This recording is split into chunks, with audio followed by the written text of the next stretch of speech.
President Donald Trump had always been known for his boldness, but today felt different. A handwritten letter from a small-town farmer, John Mitchell, had reached his desk.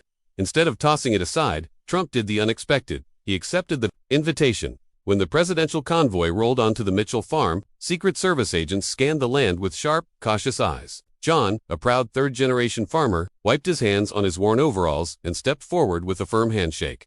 "Mr. President, I appreciate you coming," John said firmly, "but I won't sugarcoat my words." Trump smirked. "I wouldn't expect anything less." Without hesitation, John spoke his truth. Politicians make promises, but farmers are drowning. Prices drop, fuel costs rise. Are you here to listen or just to talk? Trump raised a brow. "John, I respect farmers, but real change takes time." "But real change takes time. Didn't we don't have time? Our land is suffering, families are collapsing under debt, and corporations are buying out small farms." Crossing his arms, Trump replied, "I've done more for farmers than most presidents." Unmoved, John shot back, "Then why am I still struggling?"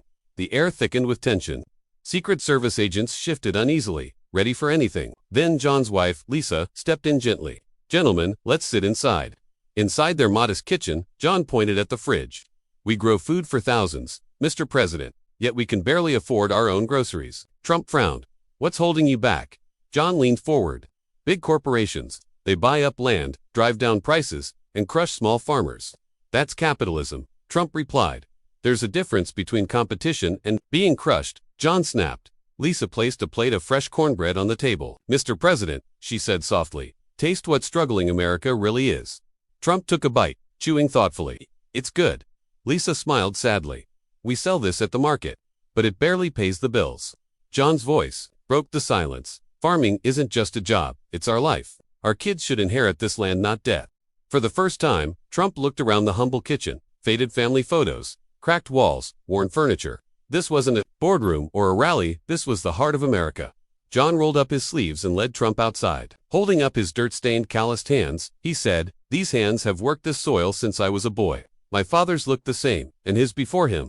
Trump studied them quietly. "But hard work alone doesn't keep farms alive anymore," John continued.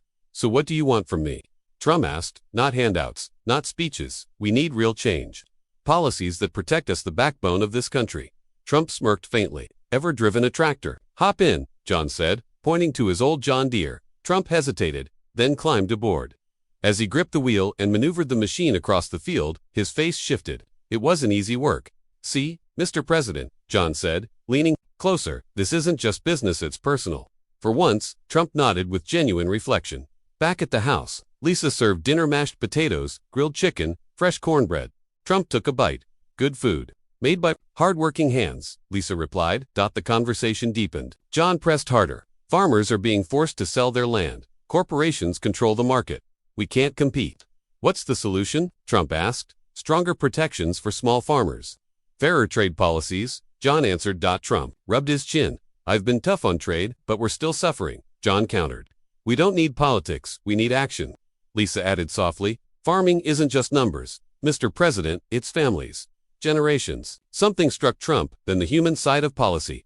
As dinner ended, John leaned back. "So what now?" Trump exhaled. "I don't make empty promises." "Good," John said sharply. "Because we don't trust empty words." Trump extended his hand. "Give me time." John folded his arms. "We don't have time." "Then I'll prove it," Trump said. John shook his hand reluctantly. "Prove it." When Trump left that night, he looked over the fields one last time. This wasn't just politics anymore. It was personal. 2 weeks later, while repairing a fence, John's phone rang.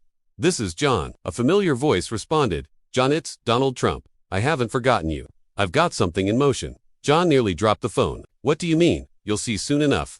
Click. John stood frozen, staring at his phone. Maybe something was happening. A month later, sitting in his truck, John listened to the radio. Breaking news. The reporter announced, "President Trump has signed an executive order protecting small farmers from unfair corporate practices." John's jaw dropped. Lisa rushed outside. "Did you hear? He actually did something," John whispered. Across America, farmers listened in disbelief. A president had not only heard them but acted.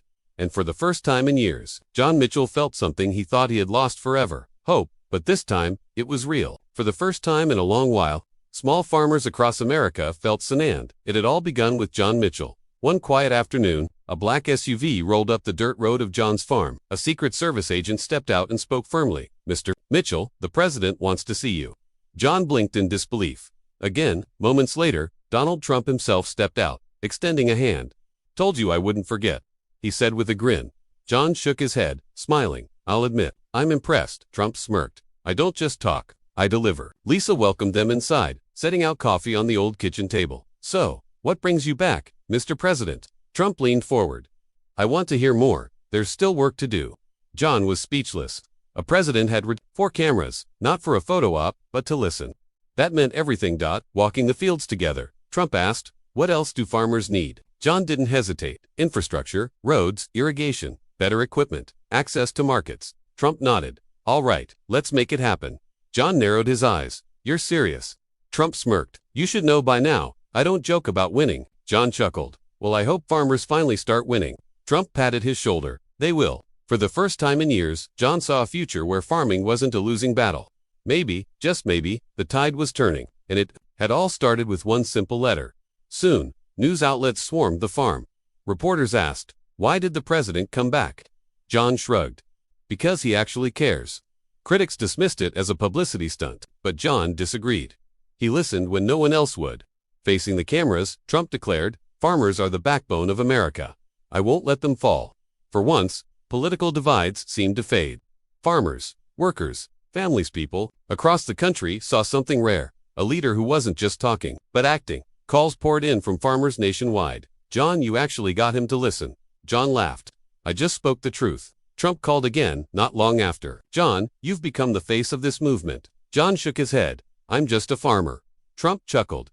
"And yet here we are." John never wanted fame, but if his voice could help farmers, he'd keep speaking. And the fight was far from over. Late one night, sitting at his kitchen table, John reviewed new farming policies. He frowned. "We still need long-term solutions." The phone rang again. It was Trump. "John, I want you on an advisory board." John froze. "Me? Who better to represent real farmers?" "I'm not a politician," John said quietly. "Exactly," Trump replied. John looked at Lisa. She nodded with encouragement. Maybe this was his chance not just to help his own farm, but to fight for farmers everywhere.